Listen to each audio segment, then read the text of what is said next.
Hey guys, the BB Warrior here, and today I am back with E-House from Gun Gamers. And today we're going to do our predictions for where Airsoft is going to be going in 2017. Talking about the market itself, where the Airsoft guns are going to go, where events are going to go, and things like that. So where do you think that events are going to go in 2017? Well, I think events are going to go a lot more two ways. There's the Kazakh Insurgency from Milsim West, for example, that looks to be very role-playing heavy. Yeah. And I think a lot more role-playing is going to be incorporated into events, both on the smaller event level, because, I mean, we have some events locally coming up that are going to offer a lot more role-playing. And then we also see more of that at the national scale. Then, obviously, with stuff like the direct action missions from American Milsim, I think a lot of the big national events are going to, they're going to start doing a lot more realism and training-oriented type stuff, like the TACMED course that they incorporate into American Milsim events. Then, actually, there was one I almost forgot about, so almost a good thing, our camera died. I actually think one of the big things that we're going to see take off, and Andre's just off camera here, he could vouch. I think we're going to start seeing more like Speed QB and Speedsoft type stuff coming up. Maybe not like national as established right now as some of the bigger events, but I think what we're going to see is like the Speed QB Invitational from SYG was huge. That had like a lot of stuff going on. I think we're going to see more stuff like that. So I think hopefully, we'll see a little bit for everyone. Yeah, I think we're going to see a lot more realism-oriented stuff. I mean, Milsim West has done fantastic these last 2 years, so I feel like that's really going to boom off. But on the same side, I feel like competition stuff, like Speedsoft and competitions, I think you're going to get a mix of both that are going to be coming out in 2017. You know what I want, but I don't think will take off, but I want it to? What's that? IDPA and three-gun style airsoft shooting competitions. Well, that's funny that you say that. Elite Force, the first ISPCA, if I even said that acronym right, the first Airsoft one was this year. I think that was back in April. I remember Elite Force was talking about it. Well, I know Three Gun Nation is offering an Airsoft division now. Yeah, so I feel like that could I just hope that it takes off and, more local fields and whatnot start encouraging it and running it. Yeah, and I feel like it's, besides just being a fun competition, it's great for training. And it is a ton of fun. It's fun. It's so much fun. Ran one here today. Running that course today was fun as hell. All right, so the next one, who do you think is going to be the top dog in the M4 market, and why? Well, obviously, the biggest one that just got announced that a lot of people are really hyped for is the VFC Avalon. Yeah. Then there's the E&L ARs that a lot of people are very excited for. Crytek is Crytek. Yeah, Crytek's going to stay good. Yeah, I don't think Crytek is going to go anywhere, but we're just going to see if anyone eclipses them. Yeah. I think VFC has an opportunity to at least come out on equal footing with Crytek, at least. There's a few ways they could improve on them, and we'll see if they do. I mean, full disclosure, I'm a Crytek fanboy. Same here. So if I had to guess who's going to be on top next year, the real winner is G&G with their combat machine series. G&G. Because the fact of the matter is, if you just judge by sales and the raw volume moved, G&G, Cyma. Yeah, like those are the raw volume movers. But if we're talking about overall quality and commercial success, I still think Crytek is going to take it. But I'm a fanboy. But I think VFC has an opportunity. So I'm going to say Avalon's going to do well. I mean, it's good. It's being made by VFC, so you're getting a great gearbox in it, but it's being distributed by Elite Force instead of Spartan Imports. So Elite Force is a very big distributor.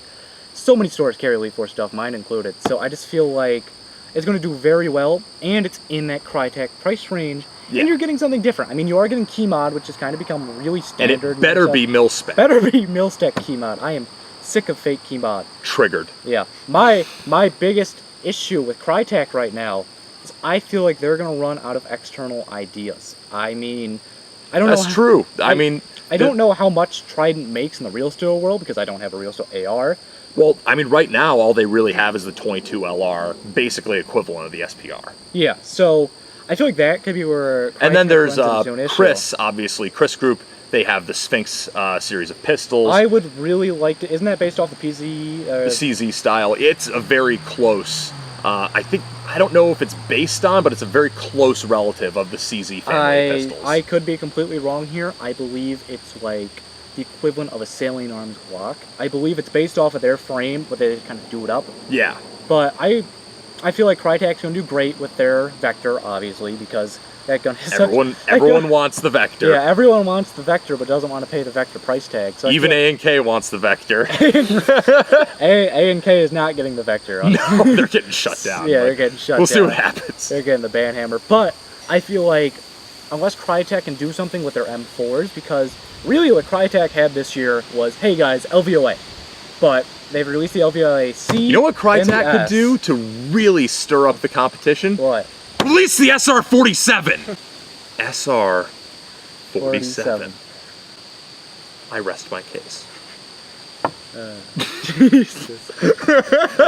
So, next question. What company do you think is going to grow the most? So I personally think, just so you can't steal my idea, I think it's Wolverine Airsoft. They have had such a fantastic year this year. They've just had so many products that have been new, like their Wraith stock, the OnStorm grip, which is for the tank, and the pistol grip as well. They've had their bolt for the Bar 10, and they've been upgrading their kits constantly. They don't really sit on a product and say, yeah, this is good. I feel like they're going to jump on it and say, let's make this great. And I feel like they're really going to improve it. I believe they're coming out with Hydra Gen 2. They just announced Inferno Gen 2 is actually shipping out to people right now. So I feel like Wolverine's going to be the company that really steps up, and they're going to be a really big competitor to Polar Star next year. I think they have a big opportunity to grow. That's the thing, is Polar Star is just so entrenched, and their system, I mean, the Polar Star system is fantastic. Yeah. It wouldn't be as popular as it is if it wasn't. But I do think they have an opportunity to step up with some competing offerings, and to hopefully, the biggest thing I hear between, because I don't personally use HPA, but I have a lot of friends who do, is the FCU for Wolverine. Yeah. That's one of the big things they're probably going to need to overhaul before they can really compete with Polar Star. But the other way that I see Wolverine having some opportunities is stuff like the ASG Scorpion Evo that they did with the integrated Wolverine. Yeah, that was at SHOT Show. Yeah. But on the FCU, Wolverine has been upgrading their FCU. They have the Bluetooth one now, which is really neat. So if you have an Android phone, I don't know why I picked up mine. I don't have Android. But, I mean, they are thinking outside of the box of things that they could do to improve.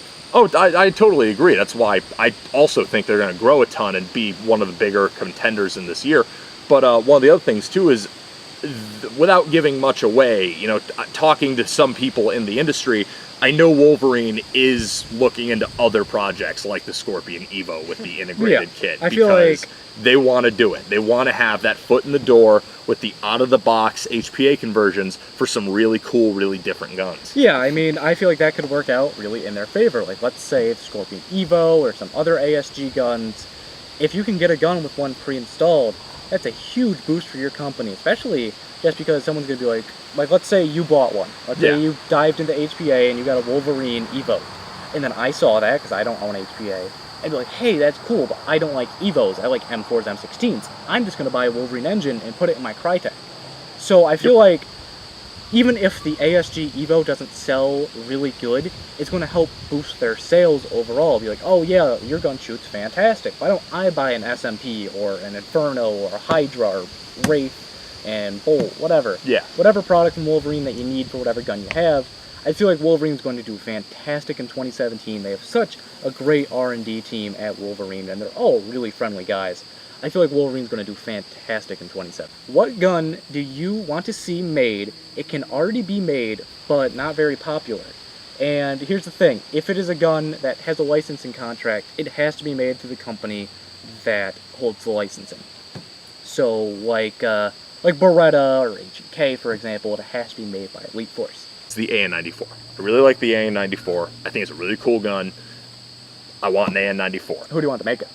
I'd like to see LCT make it, because, and the AN-94 is a Russian gun, so licensing, what's that? What's licensing? So I think LCT has, they could do some cool stuff if they wanted to bring the AN-94. Yeah, and I feel like that's kind of something that LCT nails down, is because their biggest competition is E&L right now, and E&L makes AKs. They don't make the PP1901, they don't make the AS Val, they don't make PKPs. So I feel like if that was going to be made, or like an AEK, I feel like LCT would be the people to do it, or even someone like Sima might dip into it. Maybe. Yeah, maybe. Alright, so the gun that I would like to see, they have the means, and no one else has really made a really good one. They've always been kind of bad.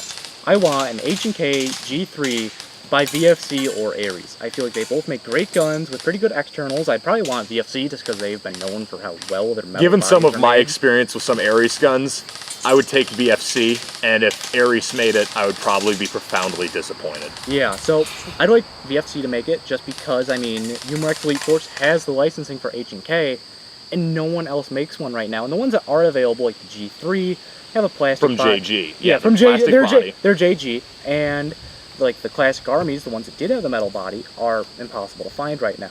So I feel, plus classic army, I mean, what have they been doing recently? So I feel like if VFC or even Ares, if it came to that, was able to make a G3, I feel like it'd be pretty successful. It's one of those guns that has a really big following, considering the fact that it's not many of them are around, kind of like the Vector. But I just feel like if VFC was able to make a G3 or like a PSG-1 style gun, I feel like they'd PSG-1 I would love to see. feel- Because Tokyo Marui has made the only one that ever came out ever. Yeah. I feel like it would just be a fantastic opportunity for VFC to kind of dive into some of the other H&K guns. Alright guys, so that's going to do it for our predictions for what we think is going to happen in the 2017 year. Now, I mean, we'll have to go back a year later and see how right we were. I mean... Or more accurately, go back after SHOT Show. Yeah, go back after SHOT Show and see how badly we fucked up on our predictions. Yep. But if you enjoyed the video, you can always subscribe for more content Tuesdays and Fridays on my channel. And make sure to check out Eric's channel at Gun Gamers.